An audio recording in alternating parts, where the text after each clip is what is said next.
우리에게 주신 하나님 말씀을 봉독합니다. 예레미야 애가 5장 19절에서 22절까지입니다.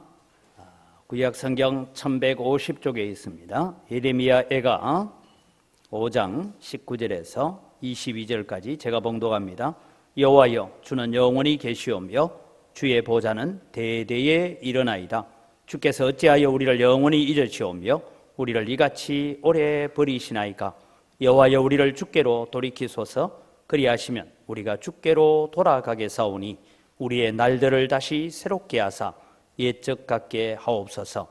주께서 우리를 아주 버리셨사오며 우리에게 진노하심이 참으로 크시니이다. 아멘.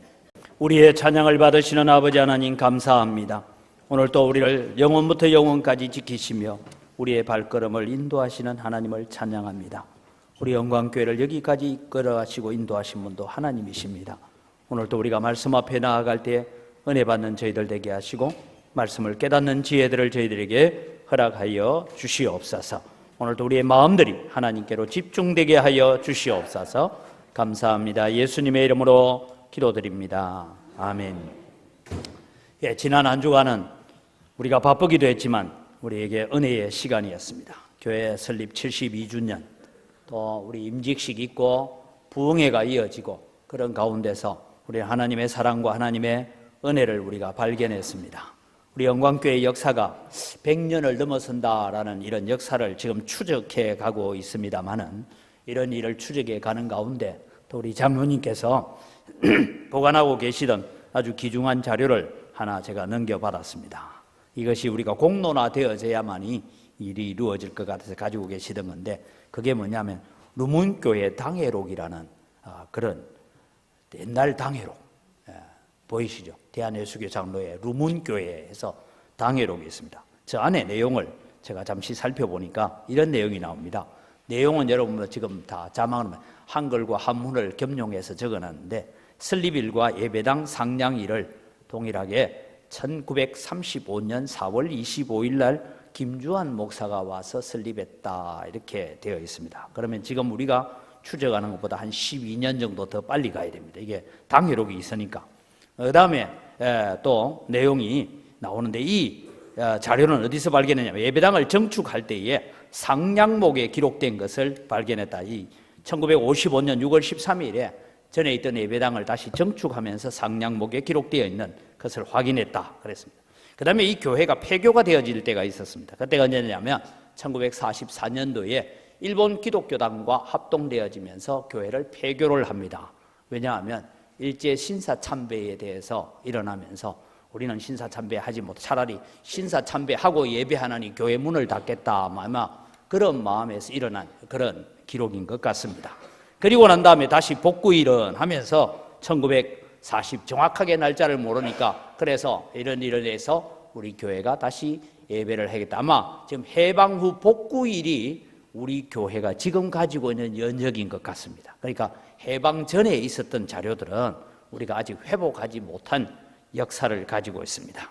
이런 부분을 바라보면서 오늘 여러분, 우리는 우리 교회의 역사뿐만 아니라 우리의 신앙의 역사를 우리가 바르게 잡아가고 잘 정리해 가야 되겠다 하는 그런 생각들을 가집니다. 왜냐하면 우리가 그저 우리 교회 100년 됐다 하고 그냥 어깨에 힘주고 자랑하기 위해서가 아니라, 그때 그 신앙과 그 믿음들을 오늘 또 우리가 물려받고 그 신앙이 어떻게 해서 오늘 우리에게 이런 믿음이 전수되어 왔는가 하는 것을 우리가 살펴볼 필요가 있겠다, 그런 생각이 듭니다. 지금 여러분, 대한민국은 저출산, 초저출산이라고 말합니다. 그리고 저성장 시대를 이제 맞이하게 될 것입니다. 미래를 예측하는 많은 사람들이 한국 사회의 미래를 어둡게만 평가하고 있습니다.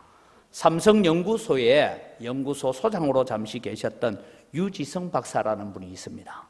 우리 교단 서울서문교회 장로님이십니다. 이분이 강의를 하는 중에 이런 얘기를 하는 것을 들었습니다.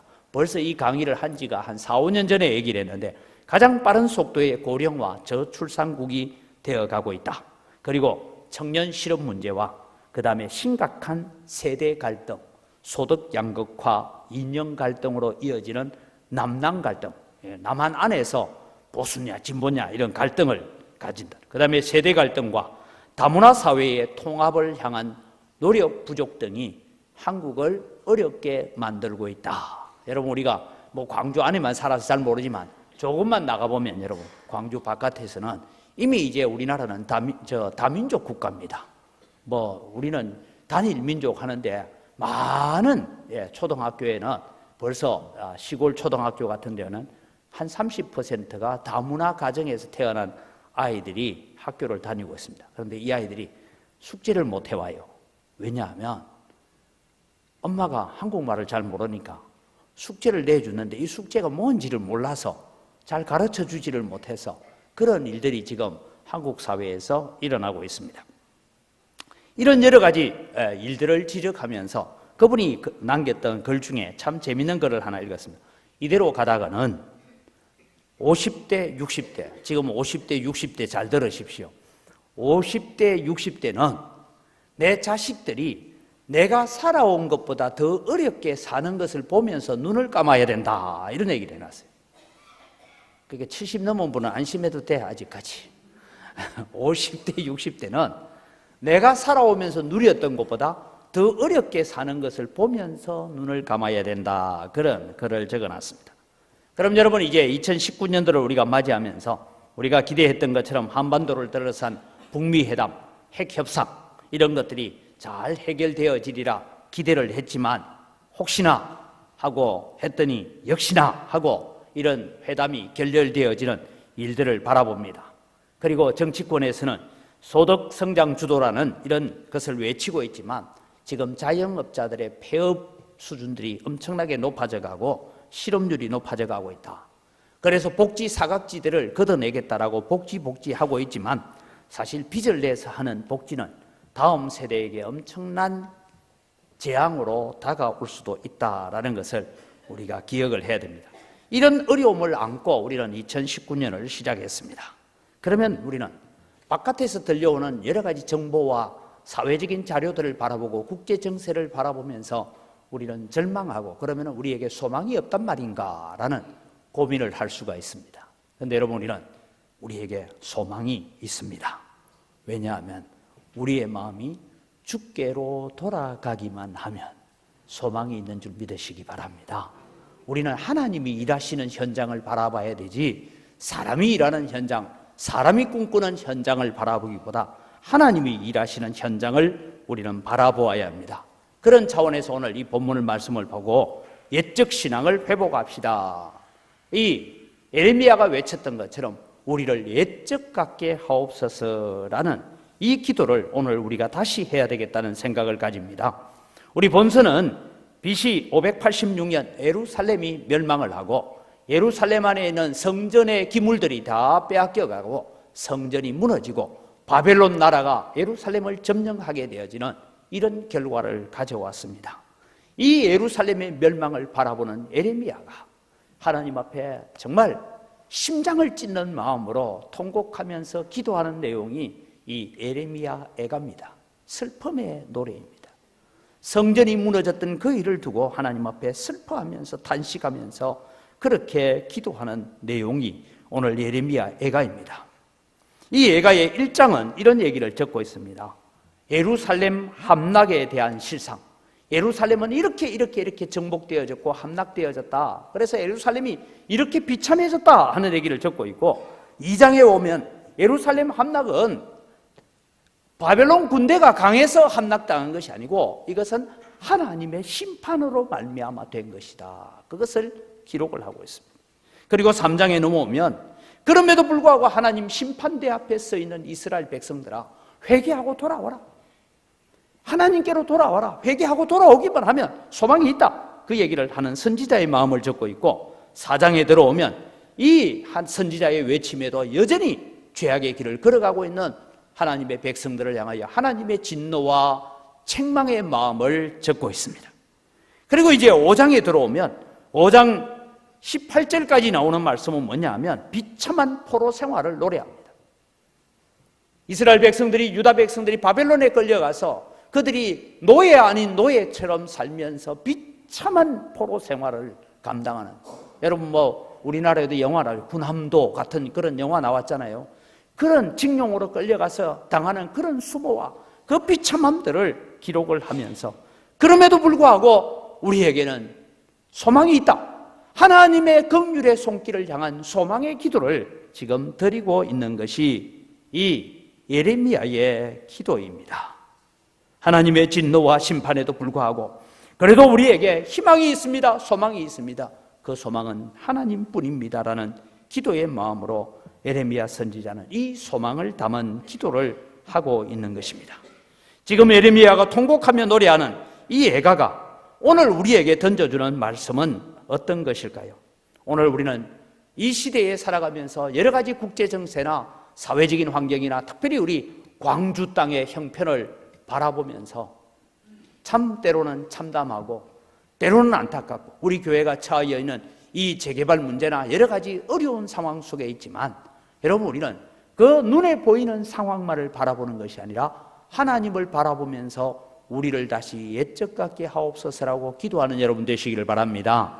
이것이 여러분 우리에게 주시는 소망입니다. 아마 이 예레미야 선지자는 그것을 알고 있는 것 같습니다. 이스라엘의 역사 가운데서 절대 이스라엘은 군사가 많아서 튼튼했던 것도 아니고 경제적으로 부강해서 이스라엘이 잘 살은 것도 아니다. 우리의 신앙이 굳건하고 우리의 믿음이 하나님께로 돌아갔을 때에 우리가 바르게 살 수 있었고 하나님의 은총을 입을 수 있었다라는 것을 기억하면서 우리를 옛적 같게 하옵소서. 그래서 21절을 우리 다 같이 읽겠습니다. 여호와여 우리를 주께로 돌이키소서. 그리하시면 우리가 주께로 돌아가겠사오니 우리의 날들을 다시 새롭게 하사 옛적 같게 하옵소서. 그럼 여러분 오늘 이 본문을 읽으면서 예레미야 선지자가 우리를 다시 옛적 같게 해 주옵소서라고 부르짖고 있는 이 옛적은 언제 시절을 이야기하고 있을까라는 것을 우리가 성경을 통해서 추적해 보려고 합니다. 예레미야가 우리의 날들을 다시 새롭게 하사 옛적 같게 하옵소서. 이 옛적은 도대체 언제 있냐? 봤을 때 1차적으로는 예레미야가 부르짖는 옛적은 요시야 왕의 개혁의 시기입니다. 예레미야가 하나님의 말씀을 받아서 선지자 사역을 시작한 때가 예레미야 1장 2절을 보면 요시야가 왕이 된 지 13년 되던 때에라고 말씀합니다. 그래서 요시야가 13년이 되어서 예레미야가 사역을 시작했고 그리고 이 요시야 왕이 죽은 뒤 22년이 지나고 난 다음에 예루살렘이 함락됩니다. 그래서 요시야 13년에서 예루살렘 함락까지는 40년이라는 시간이 있습니다. 이 40년 가운데 무슨 일이 있었냐 하면 이 요시야 왕이 다음 도표를 보면 종교개혁을 합니다. 요시야 왕 13년 때에 예레미야가 말씀을 받았는데 5년이 지나고 난 다음에 요시야 왕 18년 때에 요시야가 우리가 이렇게 살아서는 안 되겠다 하고 종교개혁을 합니다. 그리고 유월절을 지킵니다. 무너진 성전을 다시 회복합니다. 그리고 성전의 기물들을 다시 제자리에 갖추어 갑니다. 성경은 이렇게 적고 있습니다. 솔로몬 이후로 이렇게 유월절을 지킨 왕이 없었다 할 정도로 그렇게 요시야 왕은 하나님 앞에 돌아간 왕이었습니다. 그때 예레미야가 기도합니다. 그때 우리에게 은혜가 있었고 그때 우리에게 회개의 눈물이 있었고 그때 우리는 하나님의 은혜에 대한 감격이 있었습니다. 하나님을 찬송하는 찬송의 감격이 있었습니다. 성전을 바라볼 때마다 우리의 마음속에 뛰는 감동의 역사가 있었습니다. 감사가 넘치고 있었습니다. 우리를 다시 그날로 돌이켜서 그 시절로 돌아가게 하옵소서라고 기도하고 있습니다. 요시야 왕이 이 종교 개혁을 하고 요시야 왕이 죽습니다. 요시야 왕이 죽고 난 다음에 22년. 그러니까 여러분 요시야가 죽을 때 예레미야는 이미 사역을 한 지 18년이 됐습니다. 종교 개혁을 한 지 13년이 지나갔습니다. 이때까지는 이스라엘이 괜찮아요. 그러니까 여러분 한 13년 동안 마지막 꺼져가는 등불이었던 유다 나라가 하나님의 은혜로 부귀를 누리고 영광을 누리고 하나님의 기쁨으로 가득 찬 세월을 보내었습니다. 그런데 요시야 왕이 죽고 난 다음 22년이 흐르는 세월 동안에 우리가 잘 알다시피 여호야김 악한 왕, 시드기야 왕 이런 왕으로 말미암아서 결국은 요시야가 죽고 22년이 되어서 예루살렘이 멸망을 해버립니다. 성전이 무너집니다. 그래서 예레미야는 하나님 앞에 기도하죠. 하나님 우리를 다시 그날로 돌아가게 하옵소서. 요시야 왕이 개혁했던 그 시절로 우리를 다시 돌이켜 주옵소서 기도하고 있는 것입니다. 아마 예레미야가 기대하는 두 번째 예적이라면 저는 히스기야 왕의 개혁 시대를 추억했다라고 생각합니다.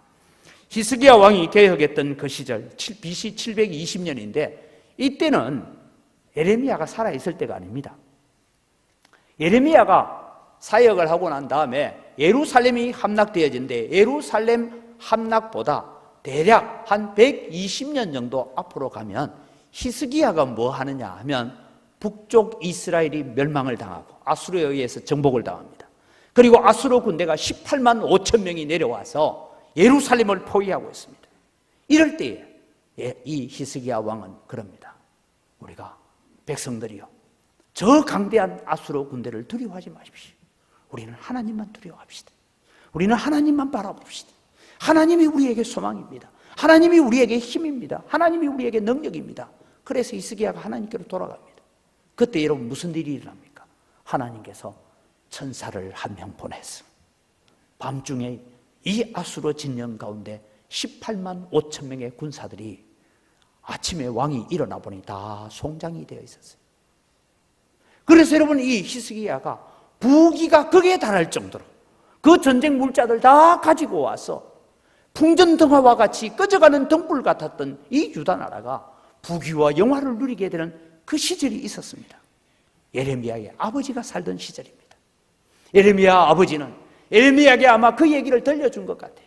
히스기야 왕 시절에. 그때도 아수르 군대에 의해서 우리나라가 멸망할 수밖에 없는 도무지 소망도 꿈도 꾸지 못했던 그런 나라였는데 하나님께서 오셔서 이 아수르 군대를 멸망시킴으로 말미암아 우리에게 이런 소망을 주고 히스기야 왕도 다시 저 북쪽 멸망당한 나라들에까지 소식을 전하여서 우리가 하나님 앞에 유월절을 지키자라고 유월절을 지켰던 그런 은혜로운 역사가 있었단다. 내 눈으로 보지 못했지만 아버지가 들려주는 그 영적 체험, 아버지가 들려주었던 그 은혜의 시간들을 기억하면서 아마 이 예레미야는 주님 우리를 다시 히스기야 왕 시절로, 지금 바벨론 군대가 우리를 점령하고 바벨론 군대가 들어와서 성전을 다 휘어물어버리고 성전 앞에 있는 모든 녹기둥까지 다 깨뜨려서 바벨론으로 옮겨갔지만 하나님께서 오셔서 역사하시면, 하나님이 오늘 우리를 붙들어 주시면 하나님 이런 은혜의 역사가, 히스기야 시대의 역사가 우리에게 다시 있을 줄 믿습니다. 그러면서 하나님 앞에 부르짖어 기도하는 것입니다. 비록 내 눈으로 보지 못했지만 부모님을 통하여 들었던 그 은혜의 때를 기억하면서 그 시절로 돌아가기를 원하는 것입니다. 여러분 이번 부흥회 때도 그런 말씀을 드렸습니다만 부모들이요, 자녀들에게 너희 태어나기 전의 일이지만 하나님께서 이렇게 역사하셨다. 너희들이 아직 세상 빛을 보기 전이었지만 하나님께서 이렇게 일하셨단다. 그 얘기를 들려주시기 바랍니다. 그래서 우리의 자녀들 하여금 하나님 우리의 심령을 다시 새롭게 하사 옛적 같게 하옵소서. 우리 아버지 시대에 누렸던 그 풍성한 은혜를 맛보게 하옵소서라고 기도할 수 있는 자녀들로 길러가시기 바랍니다. 이것이 우리가 해야 될 일입니다. 아마도 이 예레미야가 옛적 같게 하옵소서라는 최종적인 옛적은 다윗 왕이 다스리고 솔로몬 왕이 다스렸던 그 영광스러운 시대를 다시 우리에게 회복해 달라고 기도하는 것이라 생각합니다. 여러분 우리는 다윗과 솔로몬 시절의 행복은 설명하지 않아도 잘 압니다. 그때는 열국이 이스라엘 앞에 굴복했습니다. 지금은 예루살렘이 열국에 의해서 멸망당하고 무너졌지만 그때는 열국이 오히려 조공을 바치고 이스라엘의 하나님을 보기 위해서 나아왔던 그 시절이었습니다. 왜 그랬습니까? 그때는 이스라엘이 하나님과의 관계가 가장 아름다웠던 시절입니다.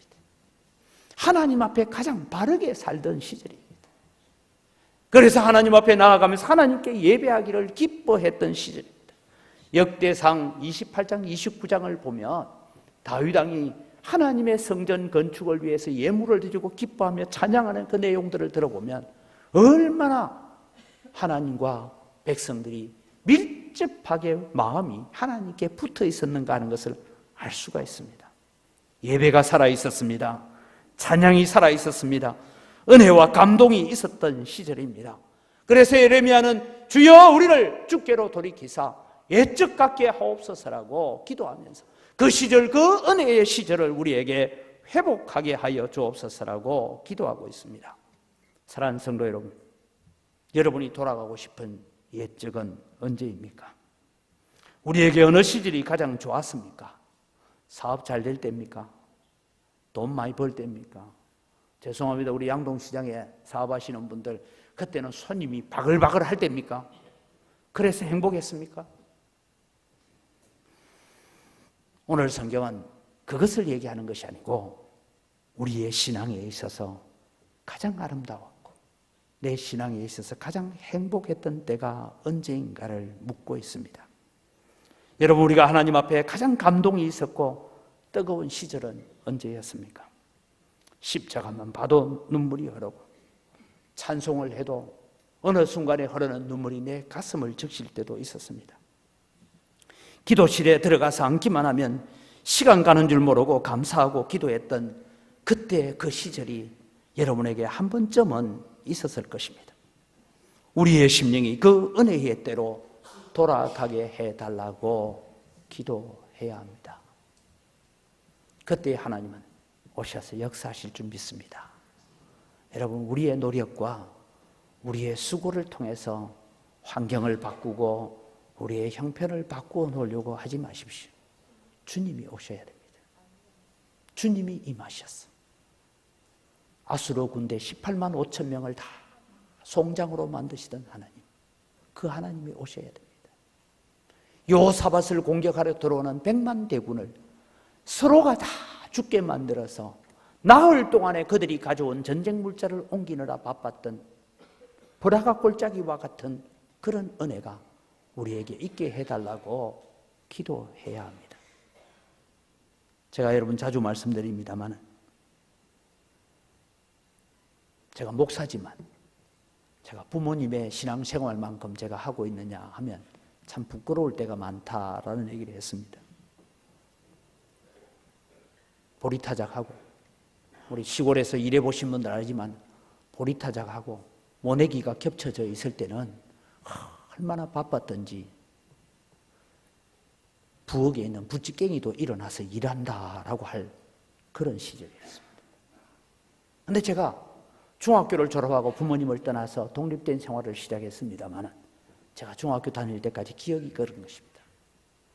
내일은 비가 온다니 저 산 쪽에 있는 천수답에 오는 비를 받아서 모내기를 해야 되니까 너희들 오늘 일찍 자라. 왜냐하면 그때는 여러분 일한다고 가정학습 기간이 있었어요. 그래서 일찍 자라. 일찍 잤어요. 아침에 일어났더니 어머니는 계시는데 아버지가 안 계세요. 그래서 아버님이 어머니가 이래요. 교회 가서 빨리 아버지 좀 깨워오너라. 그래서 교회가 달려갔어요. 아버지가 주무시는 줄 알고 갔더니 아버지가 기도하고 계세요. 막 울면서 기도해요. 집에 왔어요. 아버지 안 자던데. 그러니까 기도 그만하고 오라고 기도하는 것을 깨웠어. 집에 데리고 오라고. 일이 바쁘니까. 지금 제가 가만히 생각해 보니까요. 농번기에 얼마나 피곤하고 얼마나 힘든 시절인데. 그래서 아버지 엄마가 빨리 집에 오래요. 그러니까 벌써 날이 밝은 것을 보고 벌써 날이 이렇게 밝았나. 시간 가는 줄 모르고 기도했던 우리 부모님들. 그때 우리 부모님만 그런 게 아니에요. 다 그랬어요. 어른들 예배, 주일 낮 예배 한 70명 참석했는데 새벽기도 60명 가까이 왔어요. 다 그렇게 기도하고 살았어요. 그랬던 것이 한국 교회의 역사입니다, 여러분. 그런데 오늘 우리는 그러냐 하고 물어보면 그렇지 못하다는 것이죠. 하나님께서 오늘 우리에게 말씀합니다. 우리를 주께로 돌이키소서. 우리가 주께로 돌아가겠사오니 우리의 나를 새롭게 하사 옛적 같게 하옵소서라고 기도해야 합니다. 대한민국을 붙들고 기도해야 되고 이 나라의 민족을 붙들고 기도해야 합니다. 대통령이 남북회담 잘하고 북미회담 잘한다고 이 대한민국 해결되는 거 아닙니다. 하나님의 백성들이 하나님께로 돌아왔어. 주님 하지 아니하시면 안 됩니다. 주님 역사 없이는 안 됩니다라고 기도할 때에 주님 일하실 줄 믿습니다. 이 일을 우리는 바라보면서 기도해야 됩니다. 여러분, 정말 그때는 언제입니까? 찬송 한 곡만 불러도 가슴이 뜨거워져. 성경을 읽을 때 가슴이 뜨거워져. 말씀을 들으면서 울었던 그 시절, 이미 까마득해서 우리의 눈에 눈물이 메말라버린 시절을 우리는 살고 있지 않습니까? 오늘 다시 우리를 새롭게 해달라고 기도하고 있습니다. 제가 이제 광주에 와서는 자주 그러지 못하는데 제게는 항상 추억하고 기도하던 곳이 있습니다. 고등학교 3학년 여름방학 때입니다. 그때는 여러분 문과, 이과가 있었습니다. 요새는 이제 이공계, 자연계, 인문계 이렇게 나눠져 있죠. 고등학교 3학년 1학기까지 저는 이과를 공부했습니다. 고등학교 2학년 때 2학년 초에 정거 놓으신 국어 선생님이 있는데 이 국어 선생님이 수업 시간마다 하도 기독교를 욕을 해대서 제가 기도했어요. 하나님, 저 선생님을 예수 믿게 만들어야 되겠습니다. 기도했어요. 제가 여러분 전도를 잘못해가 목사가 됐습니다. 이 국어 선생님을 전도했는데 그 당시에는 전도지가 사형리밖에 없었어요. 사형리를 가지고 전도를 했어요. 이 국어 선생님이 제 웅변을 지도했던 선생님이고 이 국어 선생님이 제 문해부를 지도했던 선생님이에요. 예수를 믿었어요. 고등학교 3학년 4월 달에 이 선생님이 세례를 받았습니다. 너무 기뻤어요. 그런데 고등학교 3학년 1학기를 마칠 때 그때가 아마 7월 한 20일쯤 됐다고 생각하는데 그 선생님이 저를 불러요. 부르더니 저보고 늘 이랬습니다. 장군아 이래 불렀어요. 그때부터 제가 장군이었습니다. 장군아, 내가 이제 교회 가서 막 세례를 받았지 않느냐. 그런데 목사가 뭐 하는 건지는 내가 아직 정확하게 잘 몰라도 너는 의사가 돼서 육체를 치료하는 것보다 목사가 돼서 영혼을 치료하는 사람이 됐으면 좋겠다라는 생각이 든다. 너는 문장력도 괜찮고 너는 웅변 실력도 괜찮으니까 잘할 것 같다. 그 얘기를 들었는데 여러분 온몸에 그냥 전기가 흐르는 것 같아요. 그래서 담임 선생님을 찾아갔습니다. 선생님, 이번 여름방학 때 제가 보충 수업을 못 오겠습니다. 그때는 여러분 5주 방학하면 4주는 보충 수업 했어요. 그러니까 선생님이 왜? 제가 기도원에 좀 갔다 와야 되겠습니다. 선생님이 이랬어요. 제 이름을 그대로 표현해서 이게 지 이름이라 영도나 저는 가야 되겠습니다. 그래서 아마 여러분 고등학교 3학년 여름방학 때 보충 수업하지 않고 기도원에서 울며 보낸 사람은 별로 없을 겁니다. 기도했어요. 하나님, 제가 걸어가야 될 길이 이 길입니까? 주님 응답해 주십시오. 한 주간쯤 기도하고 응답 오면 내려와서 보충 수업 가려고 했는데 주님께서 3주가 지나도록 답을 안 주시더라고요. 4주째 되는 때는 학위수련회가 있어서 학위수련회 갔습니다. 거기서 응답을 받고 목사의 길을 걸어가겠다라고 생각하고 3학년 2학기 때 이공계에서 인문계로 제가 과를 바꾸었습니다. 그래서 제가 인문계 공부를 참 못했어요. 저는 이 말씀을 드리는 것은 때로는 목회가 힘들고 목회에 지칠 때마다 때로는 제 마음에 소명이 식어질 때 내가 정말 목사의 길을 걸어가야 되는가 하는 갈등이 있을 때마다 여러분 제가 그런 갈등 없는 거 아닙니다. 갈등 많아요. 내가 이 목회를 계속해야 되나 이런 갈등이 있을 때마다 가끔씩 찾아가는 곳이 고등학교 3학년 때 하나님 앞에 울부짖으며 기도했던 그 자리를 찾아가 봅니다. 거기 가면 주님이 만나주시는 거예요. 다시 그때 내가 너희를 여기서 불렀던 그 부름이 변함없는 부름이라고 말씀하시는 거예요. 그래서 아이들이 어릴 때는 가끔씩 그 기도원에 가서 그 기도원에 아버지가 옛날에 여기서 기도했단다. 여기서 아버지가 목사가 되기로 각오했던 곳이고 다짐했던 곳이라고 찾아가 봤습니다. 사랑하는 성도님, 이 말씀을 드리는 것은 여러분에게도 어느 장소, 어느 시점이 있었을 것입니다. 예수님을 만나고 이 예수님을 나의 왕으로 나의 주인으로 삼아야 되겠다라고 작정했던 그 시간, 그 장소가 있었을 것입니다. 그때 은혜도 받았고 방언도 받고 말씀도 받고 찬양도 받았고 눈물의 회개가 있었던 그런 장소가 있었을 것입니다.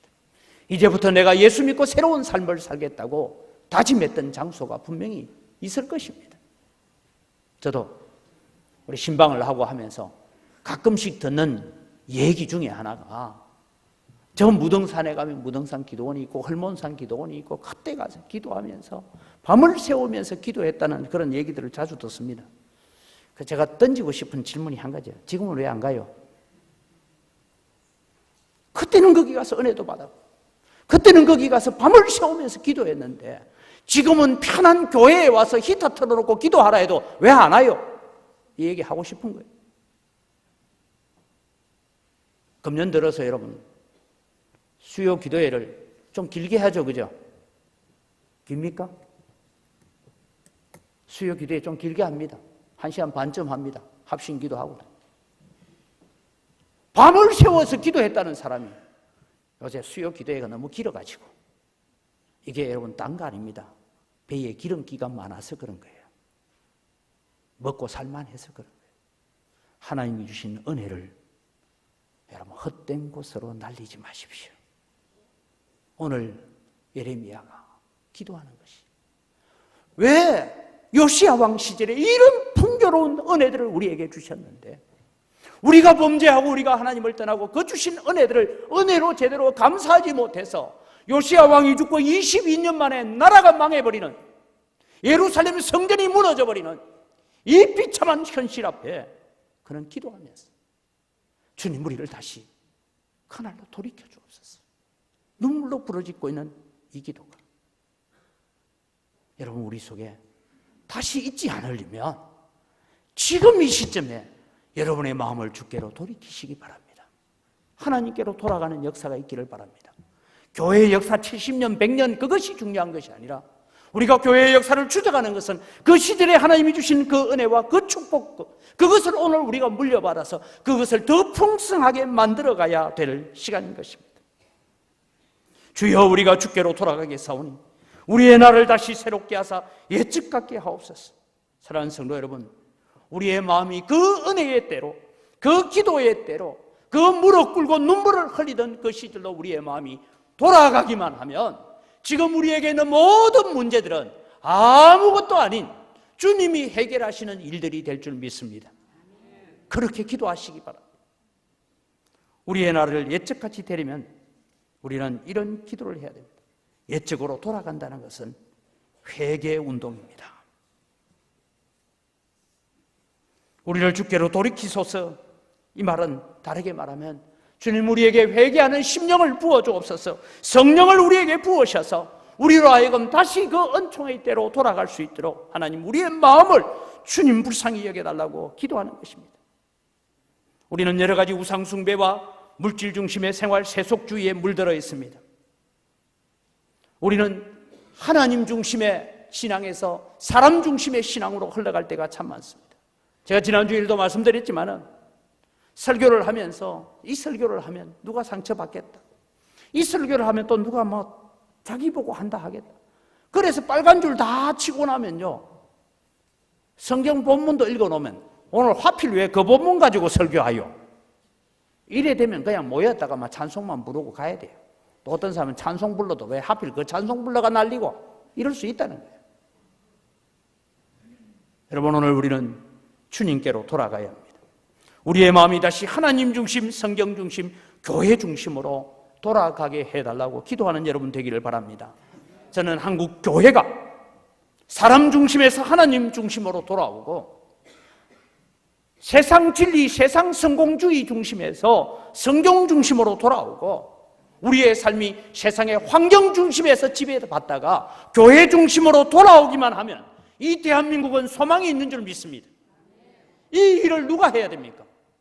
우리가 해야 되는 거예요. 한국 교회는 죄송합니다. 지난주일날 우리 임직식도 했지만 직분이 명예가 되어지고 돈 많이 벌어서 11조 잘하면 신앙생활 잘한 사람으로 표시되고 세상의 성공이 신앙의 성공으로 인정되는 시대가 되어지면서 교회가 부패하기 시작했습니다. 여러분, 다른 교회뿐만 아니라 내 마음속에도 그게 들어와 있잖아요.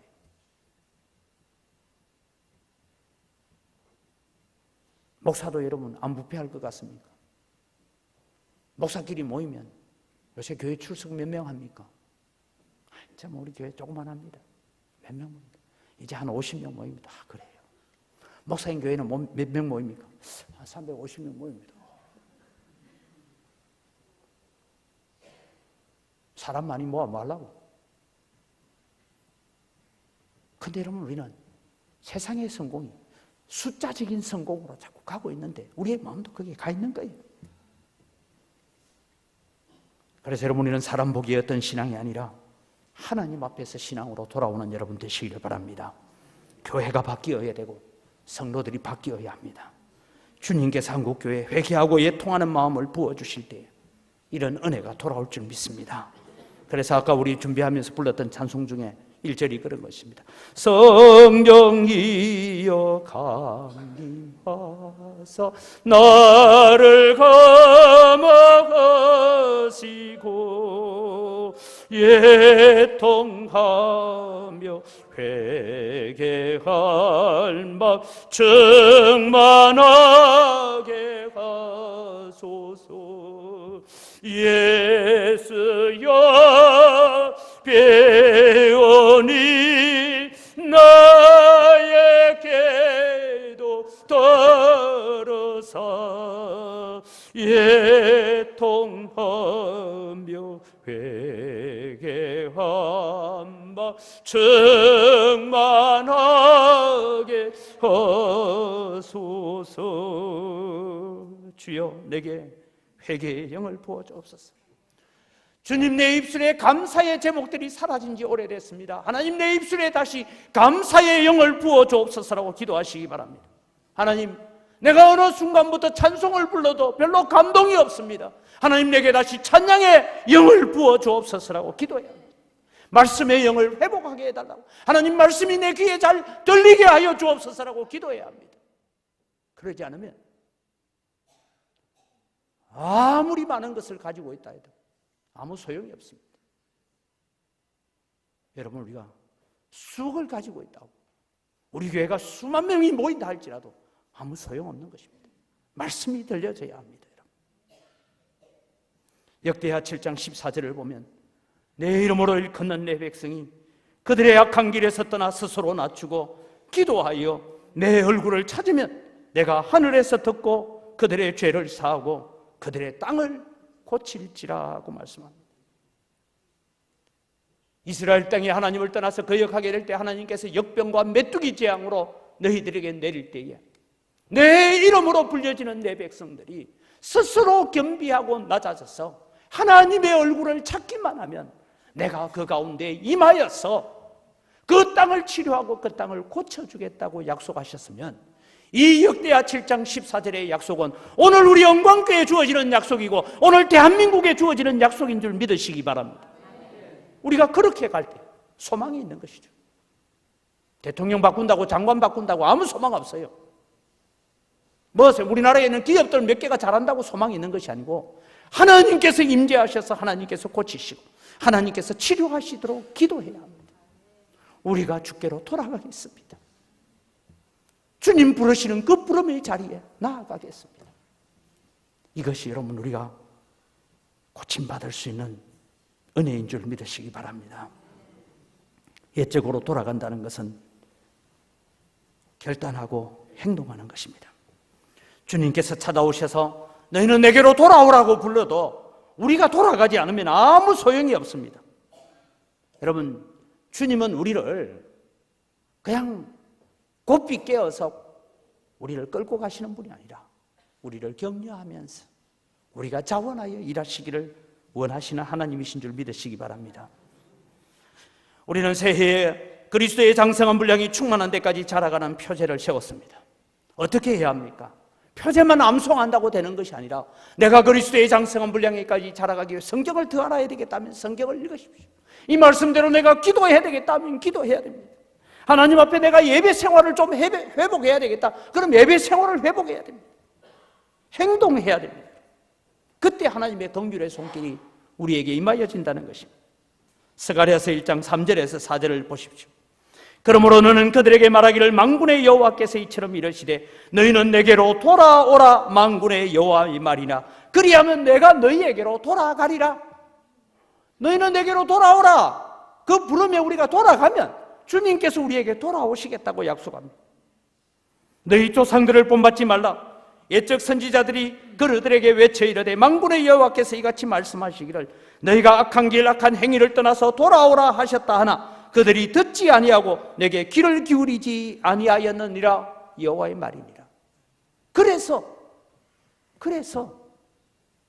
예루살렘 성전이 무너졌다 이 말입니다.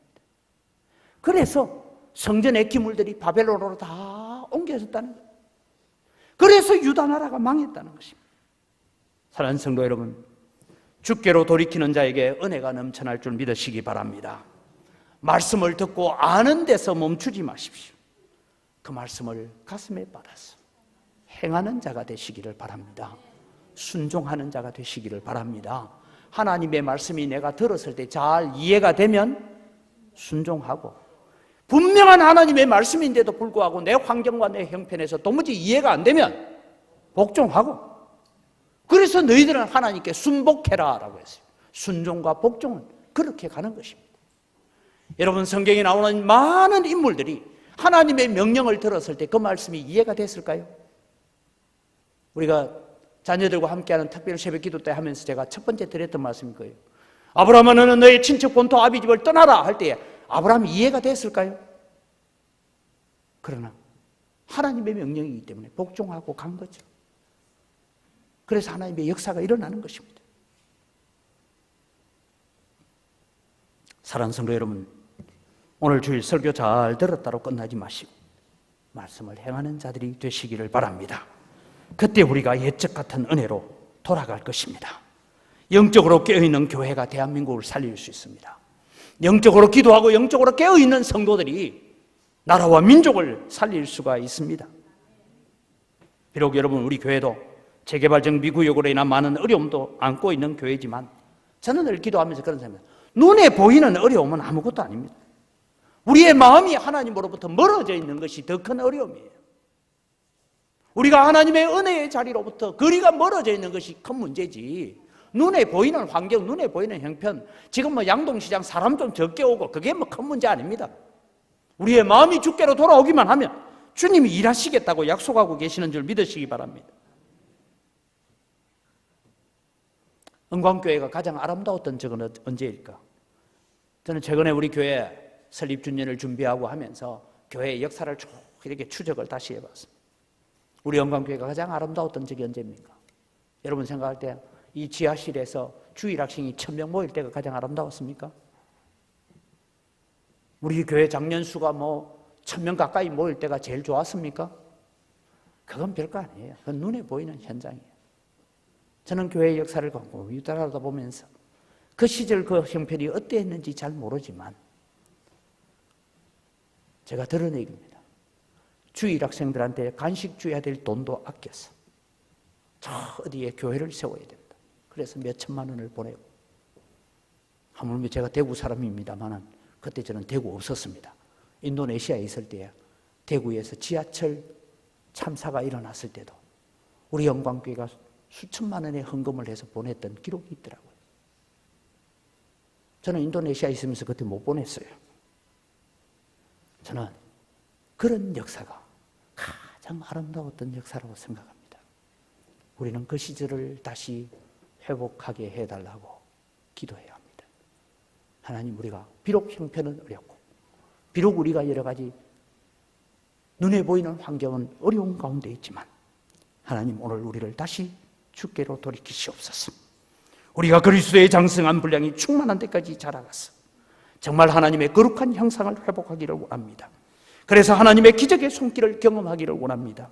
하나님, 히스기야 왕 시절에 풍전등화 같은 예루살렘 성이었지만 하나님께서 나가셔서 18만 5천 명을 다 죽이시던 하나님, 여호사밧 시절에 100만 대군 앞에 풍전등화와 같은 유대 나라가 그 100만 대군이 다 죽음으로 말미암아 거기에서 전쟁 물자 가져오던 것이 나흘 동안이나 실어다 날라야 될 정도로 그렇게 많게 하셨어. 역사하시던 하나님은 오늘도 우리를 향하여 말씀합니다. 내게로 돌아오라. 그러면 내가 너희에게로 돌아가겠다. 너희 마음을 돌이켜라. 우리의 날을 다시 새롭게 하사 옛적 같게 하옵소서. 주님, 제게 주셨던 그 은혜, 내게 감동이 있었고 눈물이 있었고 찬송하며 하나님 앞에 부르짖었던 기도가 있었던 그 장소, 그 은혜의 시간을 다시 우리에게 회복시켜 달라고 기도하면서 주님 앞에 세워져가는 여러분이 되어서 우리 영광교회가 다시 한번 하나님 앞에 영광스럽게 쓰임받는 그 자리에 여러분들이 서 있기를 주의 이름으로 축원합니다. 이 시간 주신 말씀을 가지고 우리 한 목소리로 함께 기도하겠습니다. 하나님, 왠지 모르게 신앙생활하는 가운데 내 마음이 식어졌습니다. 내 마음이 냉랭해졌습니다. 주님, 오늘도 우리를 회복시켜 주옵소서. 우리의 믿음이 회복되게 하시고 우리의 신앙이 회복되게 하여 주옵소서. 우리 다 같이 주여 한번 외치고 간절히 기도합니다. 주여!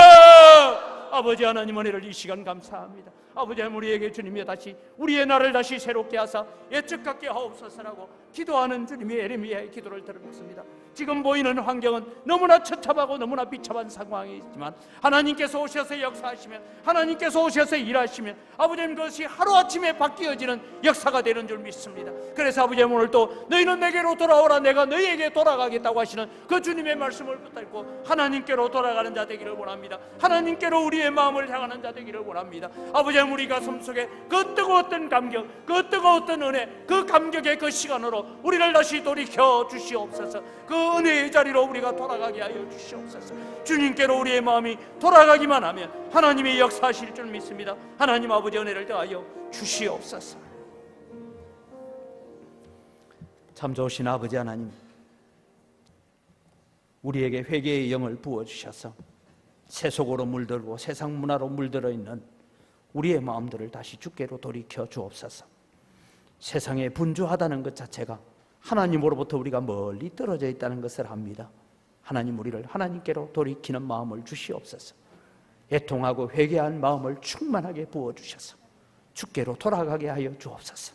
하나님의 말씀 앞에 헌신하고 충성하며 하나님의 뜻에 복종하는 자들 되게 하여 주옵소서. 그래서 우리의 날을 다시 새롭게 하사 옛적 같게 하여 주시옵소서. 우리의 신앙이 옛적 같게 하여 주시옵소서. 우리의 믿음 생활이 옛적 같게 하여 주옵소서. 이 영광교회가 다시 옛적 같게 회복되어서 하나님의 영광을 드러내고 또 다른 영광교회를 분립 개척하는 자리까지 나아가는 축복의 영광교회가 되게 하여